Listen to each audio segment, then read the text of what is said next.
আজ আমার স্বামীর দ্বিতীয় বিয়ে। বাড়িতে মোটামুটি ভালোই আয়োজন চলছে। মেয়ে আমার স্বামীর নিজের পছন্দের। আমি সাথে থেকে বিয়ের দায়িত্ব নিতে হলেও আমার ইচ্ছেতে কিছু হচ্ছে না। পৃথিবীর কোনো মেয়েই তার স্বামীর ভাগ অন্য কাউকে দিতে চায় না, তবুও মেনে নিতে না পারলেও মানিয়ে নিতে হয়। আর এতেই নাকি জীবনের শান্তি মেলে। কথাগুলো ভেবেই মনে হাসছি। আমি নম্র রাজনের প্রথম স্ত্রী। 3 বছর হয়েছে আমাদের বিয়ে হয়েছে। যার সাথে আমার স্বামীর বিয়ে হচ্ছে সে আমার থেকে শত গুণে সুন্দরী, শিক্ষিতও বটে। আমি না আছি রূপে আর না আছি গুণে, তবে আমার নামের মাঝেই আমার চারিত্রিক বৈশিষ্ট্য লুকিয়ে আছে বলে আমার বাবা মনে করতেন। নামের মতোই আমি শান্তশিষ্ট। নয়তো কোনো মেয়ে নিজের দ্বিতীয় বিয়ের জন্য স্বামীকে সাজিয়ে দেয়। রান্নাঘরের কাজ সেরে শাশুড়ির ঘরে উকি দিলাম।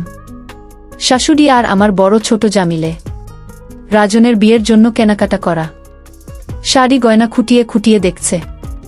বিয়ের বেনারসি হাতে নিয়ে আমার যা বলল, শাড়িটা কিন্তু বেশ সুন্দর, নীলাকে খুব মানাবে।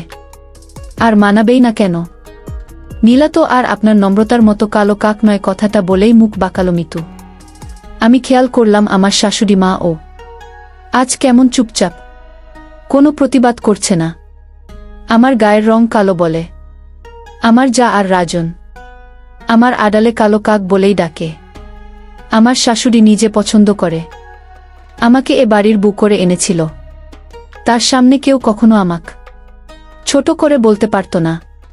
তিনি প্রতিবাদ জানাতেন, অথচ আজ তার সামনেই আমার যা আমাকে কত নিচু করে কথা বলছে।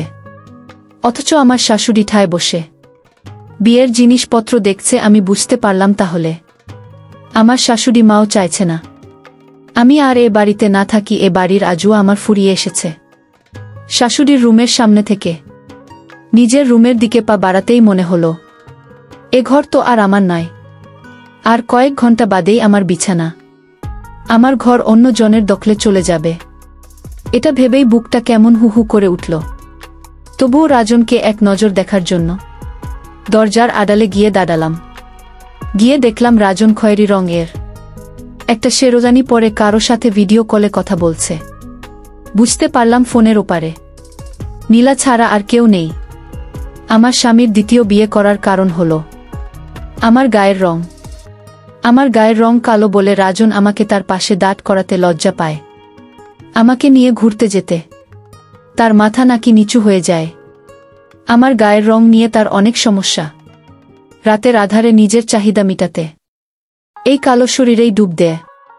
এটা তার সামরিক মোহ মাত্র। সে মন থেকে কখনো আমার কাছে আসেনি। আমাকে ভালোবাসি কথাগুলো ভেবেই চোখের কোণে হালকা পানি জমা হলো। আমি ঝাপসা চোখে রাজনকে দেখছি। রাজনকে আজ সুন্দর লাগছে, তবে অতটা নয় যতটা সুন্দর আমার বিয়ের সময় আমার চোখে লেগেছিল যখন তাকে প্রথমবারের মতো দেখেছিলাম। আজ তাকে দেখে শুধু ঘৃণায় লাগছে। মনের অজান্তেই বলতে ইচ্ছে করছে, এ মানুষটা আর যাই হোক কোনোদিন সুখী হতে পারে না। চোখের জল মুছে নিজের কাজে মন দিলাম। রান্নাঘরে গিয়ে রাজনের পছন্দের খাবারগুলো রান্না করলাম। এই তো শেষ। রাজনের খাসির মাংস আর চিংড়ি মাছ খুব প্রিয়। শেষবারের মতো অনেক যত্ন করে খাবার দুটো রান্না করলাম। আর কখনো আমার হাতের রান্না তার পেটে জুটবে না। সন্ধ্যা হলো। রাজন নতুন বউ নিয়ে বাড়ি আসলো। মেয়েটা দেখতে আসলেই সুন্দরী। রাজন নীলা একই অফিসে জব করে। সেই থেকে প্রেম, তারপর পরিণয়। আমার শাশুড়ি নির্দ্বিধায় ছেলের বুকে বরণকে নিল। এ বাড়িতে তার ছেলের যে আরও একটা বউ আছে তা নিয়ে কোনো মাথা ব্যথা নাই। সব আপ্যায়ন শেষে রাজন নীলাকে নিয়ে রুমে চলে গেল। আজ সারাদিনে রাজন আমার সাথে একবারও কথা বলেনি। আগেও বলতো না। আমি জোর করে কথা বলতাম, কিন্তু আজ আর ইচ্ছে করল না কথা বলতে। শেষবারের মতো নিজের রুমের দিকে একবার তাকিয়ে বাড়ি থেকে বের হয়ে এলাম। চিরদিনের মতো। কিন্তু কাঁদলাম না, কথায় বলে না। অল্প শোকে কাতর আর অধিক শোকে পাথর। আমার অবস্থাও তাই এখন। শুধু কয়েকবার দীর্ঘশ্বাস ফেলে বলে এসেছিলাম, আল্লাহ আপনি আমার সঠিক বিচারটুকু কইরেন। দেখতে দেখতে কেটে গেল 4 বছর। আমার একটা মেয়ে আছে। আমি যেদিন রাজনের ঘর থেকে বেরিয়ে আসি তার কয়েকদিন পরেই আমি জানতে পারি আমি অন্তঃসত্ত্বা। আমি গ্রাজুয়েট কমপ্লিট করা মেয়ে। ও বাড়ি থেকে চলে আসার পর বাবার বাড়িতে ও যায়নি। একটা বাসা ভাড়া করে সেখানেই উঠি। কয়দিন খোঁজাখুঁজি করে বাসার পাশে একটা কিন্ডারগার্টেন স্কুলে জব নেই। বছর ঘুরতে না ঘুরতেই আমার কোল আলো করে আমার মেয়ে আসে। মেয়েটা বাবার মতোই ধবধবে সুন্দর হয়েছে। গায়ের রং, চেহারার গঠন পুরোটাই রাজনের মতো। মা মেয়ের সংসারে আল্লাহর রহমতে কোনো অভাব অনটন নেই। আজ শুক্রবার ছুটির দিন, সকাল থেকে বাড়িতেই শুয়ে বসে কাটাচ্ছি। দুপুরের পর মেয়েটা একটু ঘুমিয়েছে। আমি ওর পাশে বসে ফোন চালাচ্ছি। হঠাৎ কলিং বেল বেজে উঠল। আমি গিয়ে দরজা খুলে দিতেই দেখি একটা বয়স্ক মহিলা মুখ থেকে দাঁড়িয়ে আছে। দেখে মনে হচ্ছে ভিক্ষুক। উনি আমার কাছে সাহায্য চাইলেন, কিন্তু আমি উনাকে ভেতরে আসতে বলাতে কেমন গড়িমসি করছেন। মনে হচ্ছিল আমার থেকে নিজেকে লুকানোর চেষ্টা করছেন। আমি আর কথা বাড়ালাম না। উনাকে দরজায় দাঁড় করিয়ে ভেতরে চলে গেলাম খুচরো কিছু টাকা আনতে। তারপর এসে টাকাগুলো হাতে দেওয়ার সময় অপ্রস্তুত হয়ে উনার মুখ থেকে কাপড়টা সরে গেল। আমি আটকে উঠলাম। এ মহিলা আর কেউ নয়, রাজনের মা। আমার শাশুড়ি ছিলেন ইনি। আমি উনার হাত ধরে বললাম, মা, আপনার এ অবস্থা কেন? আপনি ভিক্ষা করতে এসেছেন আমার বাড়ি। আমার কথা শুনে আমার শাশুড়ি মা ডুকরে কেঁদে উঠলেন।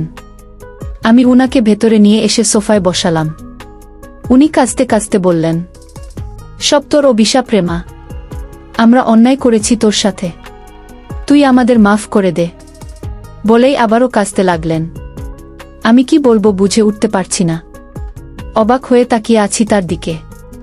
ফর্সা মুখটা তার কেমন মলিন হয়ে গেছে। রাজনদের টাকা পয়সার অভাব নেই। কি এমন হয়েছে যার কারণে রাজনের মাকে মানুষের দরজায় দরজায় হাত পাততে হচ্ছে? আমাকে চুপ থাকতে দেখে আমার শাশুড়ি মা বলে উঠেন, রাজনের বিয়ের পর তুই যখন ও বাড়ি থেকে চলে এলি তার দুদিন পরেই আমার বাড়িতে আগুন লাগে। মুহূর্তের মাঝেই আমার সাজানো সংসার পুড়ে কয়লা হয়ে যায়। তখন থেকেই শুরু হলো আমাদের দুর্দশা। তারপর রাজন, আমি আর নীলা একটা ভাড়ায় বাসায় উঠি। বিয়ের পর থেকেই রাজন আর নীলার ছোট ছোট বিষয় নিয়ে ঝগড়া লেগেই থাকত। আমি মা হয়ে কখনো তাদের মাঝে সুখ আহ্লাদ দেখিনি। সব সময় ঝগড়া আর মন মালিন্য চলত। এভাবে কেটে গেল 3 বছর। রাজন নীলা সন্তানের জন্য মরিয়া হয়ে উঠেছে, কিন্তু তাদের কোনো সন্তান হচ্ছে না। এরপর তারা নিজেদের মাঝে সমস্যা শনাক্ত করার জন্য মেডিকেলে যায়। ডাক্তার জানায় নীলা কখনো মা হতে পারবে না। এ কথা শুনে রাজন মানসিকভাবে ভেঙে পড়ে। অনেক মেডিকেল থেকে ফেরার সময় রাজন নীলা বাইক অ্যাক্সিডেন্ট করে। নীলার তেমন কোনো ক্ষতি না হলেও রাজনের 2 পাই থেতলে যায়। 2 পা তার কেটে ফেলতে হয়। সে এখন পঙ্গু, চাকরিটাও নেই। অ্যাক্সিডেন্টের 6 মাস পরেই নীলা অন্য ছেলেকে বিয়ে করে তাদের ফেলে চলে যায়।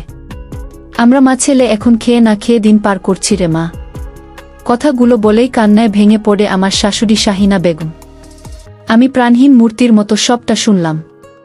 হঠাৎ আমার মেয়ে রজনী ঘুম থেকে উঠে মামা বলে ছুটে এসে আমাকে জড়িয়ে ধরল। আমার শাশুড়ি মা আমাকে জিজ্ঞেস করলেন, তুই আবার বিয়ে করেছিস নম্রতা? আমি মৃদু হাসলাম, হেসে বললাম, রজনীর মুখের দিকে তাকিয়ে বলেন তো, কাউকে দেখা যায় নাকি? শাহিনা বেগম ভালোভাবে দেখল রজনীকে। এত রাজনেরই কার্বন কপি। তখন আমি বললাম, আপনারা আমায় খালি হাতে ফিরিয়ে দিলেও আল্লাহ আমাকে দুহাত ভরে দিয়েছেন। তার অশেষ নেয়ামতে আমার রজনী আমার বেঁচে থাকার প্রেরণা। জানেন তো মা, আমি আপনাদের কোনো অভিশাপ দেয়নি, কিন্তু দীর্ঘশ্বাস বলেও একটা কথা আছে যা মানুষকে ধ্বংস করে দেয়। সেদিন যদি আপনি একটু প্রতিবাদ করতেন, তাহলে হয়তো আপনার ছেলে দ্বিতীয় বিয়ে করার সাহসটা পেত না। আমার সংসারটাও এভাবে ভেঙে যেত না। দেখলেন তো, আল্লাহ একদিন তার সঠিক বিচারটাই করেন। কথাগুলো বলে আমার মেয়েকে কোলে নিয়ে আমার রুমে চলে আসলাম। আমার শাশুড়ি অসহায়ের মতো চেয়ে রইলেন।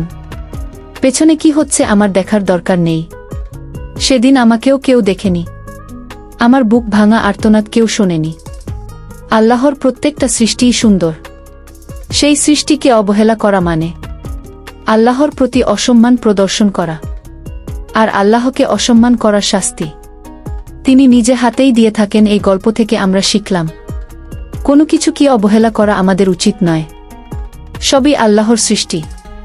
বন্ধুরা, তো আজকের গল্প আপনাদের কেমন লাগলো অবশ্যই জানাবেন। যদি গল্পটি ভালো লেগে থাকে তাহলে লাইক, কমেন্ট এবং চ্যানেলটি সাবস্ক্রাইব করতে ভুলবেন না, এবং পাশে থাকা বেল আইকনটি ক্লিক করবে যাতে করে আমাদের পরবর্তী গল্প সবার আগে আপনার কাছে পৌঁছে যায়। আজকের মতোই এখানে শেষ করলাম। ভালো থাকুন, সুস্থ থাকুন। ধন্যবাদ।